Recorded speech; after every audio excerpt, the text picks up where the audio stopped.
بیٹھے. توجہ ہے آپ حضرات کی.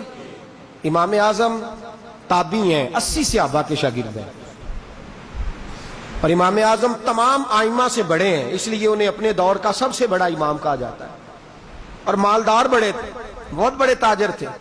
امام اعظم ابو حنیفہ رحمت اللہ علیہ باغ میں بیٹھے تھے, امام ابو یوسف اور آپ کے درجنوں شاگرد بیٹھے تھے. توجہ ہے نا آپ حضرات کی, درجنوں شاگرد بیٹھے. تو امام صاحب کچھ لکھ رہے تھے. مسند امام اعظم بہت بڑی کتاب ہے حدیث کی, وہ آپ اس وقت رقم کر رہے تھے, لکھ رہے تھے. تو امام صاحب بیٹھے باغ کے اندر, ایک بچہ گیند لینے آ گیا. اس کی ڈیوٹی ہوگی, بچے ہمارے جب کھیلتے ہیں کرکٹ وغیرہ تو ڈیوٹیاں بانٹ لیتے ہیں, اس کی ڈیوٹی تھی گیند پکڑنے کی. تو بچہ آیا باغ کے اندر, جہاں امام صاحب بیٹھے تھے, آیا نا, چھوٹا تھا بچہ ہے, 10-12 سال کا. امام صاحب اٹھ کے کھڑے ہو گئے,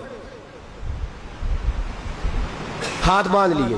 وہ بچہ ڈھونڈتا رہا جھاڑیوں میں, گیند ڈھونڈی, چلا گیا. وہ چلا گیا, امام صاحب کھڑے. شاگردوں نے بیٹھے تو کام شروع کر لیا. بزرگوں سے لوگ اتنے سوال جواب نہیں کرتے تھے, ادب میں رہتے تھے. تھوڑی دیر گزری تو بچہ پھر آ گیا. امام صاحب پھر چھوڑا سارا کچھ, ہاتھ باندھ کے کھڑے ہو. یہ میں دورے آج سے آپ کو 1300 سال پہلے کی, 1250 سال پہلے کی بات سنا رہا ہوں, تابعین کے زمانے کی بات. اب تو جدت کا زمانہ ہے نا جی. اب وہ امام ابو یوسف فرماتے ہیں کہ وہ بچہ کوئی 10 دفعہ آیا گیند لینے, اس کی ڈیوٹی یہ تھی. آتا تو امام صاحب کہتے ہیں میرا صبر کا پیمانہ لبریز ہو گیا. میں نے کہا حضور آپ بوڑھے آدمی ہیں, بار بار کھڑے ہوتے ہیں, چھوٹا سا بچہ رہنے دے. تو امام صاحب فرمانے لگے تجھے پتہ ہے یہ کون ہے؟ کہا حضور نہیں.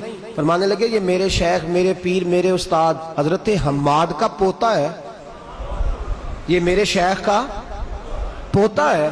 آپ فرمانے لگے جس کے دروازے سے گزر کے میں نے اللہ رسول کا دروازہ تلاش کیا ہے, جس کے علم کی برکت نے مجھے در رسول تک, در خدا تک پہنچایا ہے, میں اس کی قدر نہ کروں. آپ فرمانے لگے میرے شیخ کے محلے سے کوئی جانور بھی آ جائے تو میں اس کا ادب کرتا ہوں, اور تمہیں کیا تکلیف ہے؟ امام ابو یوسف فرمایا کرتے تھے ان کے سینے میں جو علم رچ گیا ہے نا, اس کی وجہ یہ ہے کہ انہوں نے علم دینے والوں کی قدر کی ہے انہوں نے. اور شیر خدا کی تو بات ہی شیروں جیسی ہے. مولا علی فرماتے ہیں جس نے مجھے ایک حرف پڑھایا میرا شیخ ہو گیا, استاد ہو گیا, وہ چاہے تو مجھے مدینے کے چوک میں کھڑا کر کے بیچ دے. اور یہ تابعین نے سیکھا کہاں سے؟ صحابہ سے. 80 سال کے قریب عمر ہے جناب ابو ہریرہ کی, داڑھی سفید ہے, اور محدث امت ہیں, امیر المومنین فی الحدیث ہیں, اور لوگ آپ کے گرد ہر وقت کٹھے رہتے ہیں اس لیے کہ سرکار کی حدیثیں سناتے ہیں. حضرت امام حسین کی عمر 40 سال کے قریب ہے, 40-50 کے بیچ ہے, کالی داڑھی ہے, گھوڑے پہ بیٹھے ہیں امام حسین. مدینے میں بارشیں مدینہ چوم کے گزری ہیں, چھوٹے چھوٹے جوہڑ ہیں, چھوٹے چھوٹے گڑوں میں پانی کھڑا ہے. امام حسین اترے نیچے گھوڑے سے, پیر مبارک آ گیا گڑھے کے اندر, چھوٹے سے جو تھا وہ جوہڑ بنا ہوا, اس کے اندر پیر آیا تو کیچڑ لگ گیا. ابو ہریرہ 80 سال کے بزرگ, امت کے محدث, دور بیٹھے ہیں. اصلاں نال جے نیکی کریے, او بھائی نسلاں تاک نہیں بھول دے. دوڑے آئے, پگڑی عزت کی علامت ہوتی ہے. حضرت ابو ہریرہ نے اپنی پگڑی کو اتارا, اسے پھاڑا, جھٹ سے جھکے, امام حسین کا پیر صاف کرنے لگے. حضرت امام صاحب نے جلدی سے پیر پیچھے کی. حضور آپ بزرگ ہیں, میں جوان ہوں, آپ اتنے بڑے محدث ہیں, میرے نانا جی کے امتی ہیں, نہ ایسا نہ کریں, آپ یہ کیا کر رہے ہیں؟ تو حضرت ابو ہریرہ رو پڑے, کہنے لگے بیٹے میں تیرا پیر صاف نہیں کر رہا, میں تو نسبت مصطفیٰ کو دیکھ رہا ہوں. اصلا نال جو نیکی کریے تے ہو. دیکھیں نا حضرت عمر فاروق کے صاحبزادے عبداللہ ابن عمر, اتنا بڑا شخص کہ نبی پاک نے فرمایا راجل صالح, عمر کا بیٹا بڑا نیک آدمی ہے. نبی پاک کے زمانے میں جہاد کرنے والے مجاہد, امت کے بہت بڑے فقیہ حضرت عبداللہ ابن عمر.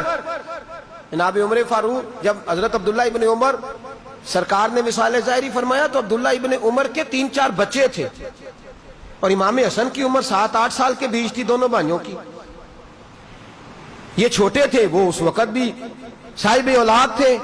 مال غنیمت جب آیا نا حضرت عمر کے زمانے میں, بڑا مال آیا تو تقسیم ہونے لگا, تو حضرت عبداللہ ابن عمر کو 25,000 دینار ملے, مجاہدوں کو حصہ مل رہا ہے, انہوں نے جہاد کیا بڑی دیر سے, ان کو تحفے مل رہے ہیں 25,000 دینار.